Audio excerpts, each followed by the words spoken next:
দেখুন, নির্মলা সীতারামন ভারতের অর্থমন্ত্রী।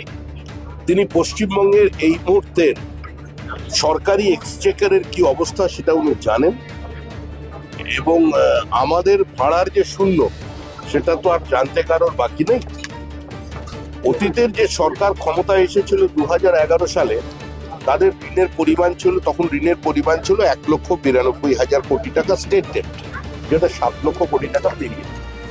এই জায়গায় ঘুরে দাঁড়াতে গেলে কি কি ব্যবস্থা নেওয়া উচিত, কোন কোন সেক্টরে আমাদের এগিয়ে আসা উচিত, একই সঙ্গে আমাদের যে কমিটমেন্ট গুলো ছিল সোশ্যাল ওয়েলফেয়ার প্রজেক্টের ক্ষেত্রে, সরকারি কর্মচারী পেনশনভোগীদের ডিএর ক্ষেত্রে, সেগুলো আমরা যেরকম পূর্ণ করব, তার সঙ্গে সঙ্গে যাতে সরকারের রেভিনিউ বাড়ানো যায়।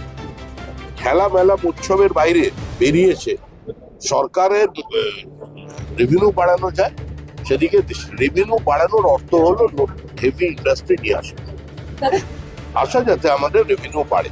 আর আমাদের রাজ্যের অনেক প্রাকৃতিক সম্পদ আছে, যেমন অশোকনগর অয়েল ফিল্ড আছে, রানাঘাট আছে, ন্যাচারাল গ্যাস আছে, আমাদের ম্যাঙ্গানিজ ওরস আছে। সম্ভবত এ রাজ্যে সোনা পাওয়া গেলেও পাওয়া যেতে পারে বিষ্ণুপুর কিংবা কালিম্পংয়ের কোনো এক জায়গায়, নাও পাওয়া যায়। কিন্তু যেটা পাওয়া গেছে সেটা হচ্ছে পুরুলিয়ার রেয়ার আর্থ মিনারেল।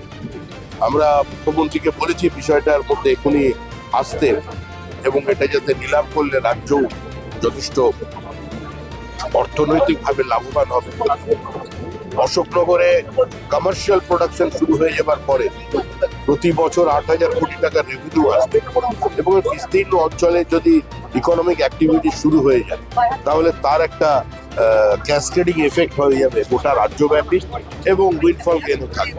তো এই বিষয়গুলো নিয়ে আমরা আসি। দেখতে থাকুন আরবি নিউজ বাংলা।